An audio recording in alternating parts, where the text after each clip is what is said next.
अनेकांत। अनेकांत जैन दर्शन का अस्खलित सिद्धांत है। भगवान वीतरागी सर्वज्ञ अरहंत देव के अतिरिक्त और जितने भी विचारक व मंतव्य हैं, वे कल्पना तक नहीं कर पाए कि प्रत्येक वस्तु अनंत गुणात्मक व अनंत धर्मात्मक हो सकती है। इसलिए अनेकांत को बदनामी भी बहुत सहनी पड़ी।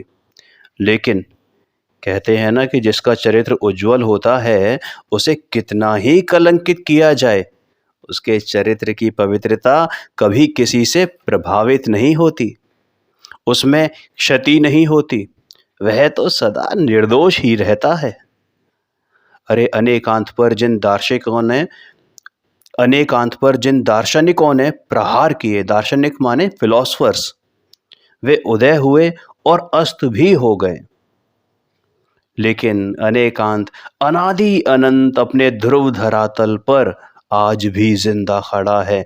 वह किसी काल व क्षेत्र में एकांतवादियों के भयावह गोलों से विचलित होने वाला नहीं है, क्योंकि यह कोई किसी की कल्पना मात्र नहीं, बल्कि वस्तु की अकाट्य स्वयं सिद्ध व्यवस्था है। अरे अनेकांत नहीं जिसने माना, उसको एकांतवादी यानी आतंकवादी घोषित किया है। अरे अनेकांत का हमारे जीवन में इतना बड़ा महत्व है कि अगर अनेकांत का महत्व हम समझ लें तो जीवन में जितने झगड़े हैं उनसे हम बच सकते हैं। अरे सब जगह प्रेम सौहार्द की लहर दौड़ सकती है। अनेकांत के सम्यक बोध के अभाव के कारण अज्ञान ने इस आत्मा को अनादिकाल से दबोचा है, जिससे यह उसके बंधन पाश से मुक्त नहीं हो पाया। कौन? आत्मा। किसके बंधन पाश से? अज्ञान के बंधन पाश से। लेकिन जब सद्गुरु की करुण कृपा से अनेकांत का सही स्वरूप सुन लेता है और उसे आत्मसात कर उस दिव्य वाणी को अपने ज्ञान में बिठा लेता है और धारावाहिक पुरुषार्थ द्वारा, धारावाहिक मतलब लगातार, सतत, कंटिन्यूअस, उस पुरुषार्थ द्वारा अनंत धर्मात्मक चैतन्य तत्व की अनुभूति कर लेता है तो अज्ञान समूल रूप से नष्ट हो जाता है। ऐसी है महिमा अनेकांत की। आहा, सचमुच अनेकांत का उपयोग हमारी मुक्ति व आत्म कल्याण के लिए ही करना चाहिए। अरे इसका स्वरूप सम्यक रीति से हमारे मस्तिष्क में समा जाए। परंतु हुआ क्या? इसके स्वरूप को नहीं समझ पाने से इसके पूर्वापर विरोध के साथ मिला दिया गया। हमने इसका स्वरूप समझा नहीं और इसे जो है पूर्वापर विरोध, जो हमारा पूर्वापर विरोध था, उसके साथ मिला दिया गया। लेकिन यह सिद्धांत किसी से चुनौती नहीं पा सका, माने डट कर खड़ा रहा, डट कर सामना किया।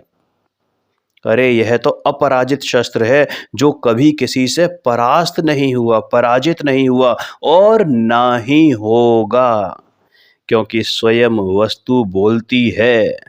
उसमें परस्पर पूर्वापर विरोध कहीं नहीं है। वस्तु बोलती है माने अरे वस्तु का कथन है, वस्तु स्वयं अनंत धर्मात्मक है, अनेकांतात्मक है। अरे पूर्वापर विरोध तो उसे कहते हैं कि वस्तु के संबंध में आज कुछ बोले कल कुछ बोले, बट यह बात जैन दर्शन में देखने को नहीं मिलती, ढूंढने को नहीं मिलती। इसलिए पूर्वापर विरोध सदा ही हारा हुआ है, वह विश्वास के लायक नहीं है। अरे झूठा वकील भी इतना, जो वकील होते हैं ना, एडवोकेट, अरे झूठा वकील भी इतना सतर्क रहता है कि पूर्वापर विरोध ना आ जाए तो मैं हार जाऊंगा। यानी जो बात मैंने कल कही थी, ऐसा ना हो कि आज मैं उसको भूल जाऊं और कुछ और कह दूं और अपनी ही बात को काट दूं। अनेकांत ऐसा नहीं है। अनेकांत मात्र विवेचन की वस्तु नहीं, बल्कि एक प्रयोग पद्धति है, प्रैक्टिकल है, जो हमारे भव के भय को धराशायी कर देता है, अरे निर्भय बना देता है और आनंदमय जीवन की शुरुआत हो जाती है। ऐसा है अनेकांत। अनेकांत के अंचल में प्रमाण ज्ञान के द्वारा द्रव्य व पर्याय का स्वरूप जान लेने पर श्रुत ज्ञान का कार्य, श्रुत ज्ञान क्या, अरे मेरे और तुम्हारे में जो है ऐसा मति श्रुत ज्ञान का कार्य उसमें से अपने प्रयोजन की वस्तु को चुनना होता है।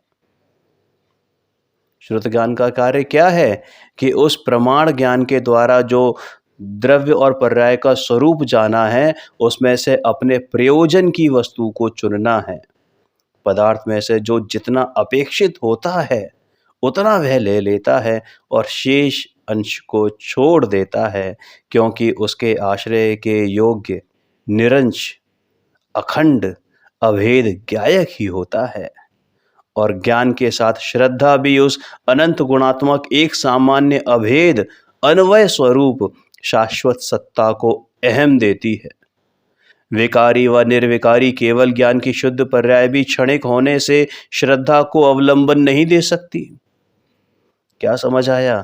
यानी विकारी की तो छोड़ दो, केवल ज्ञान जैसी शुद्धतम पर्याय भी क्षणिक होने से श्रद्धा को अवलंबन नहीं दे सकती। इसलिए नित्य शुद्ध अबद्ध अस्पृष्ट अनन्य नियत और असंजुगत ऐसा परम पारिणामिक तत्व ही श्रद्धा का श्रद्धेय होता है।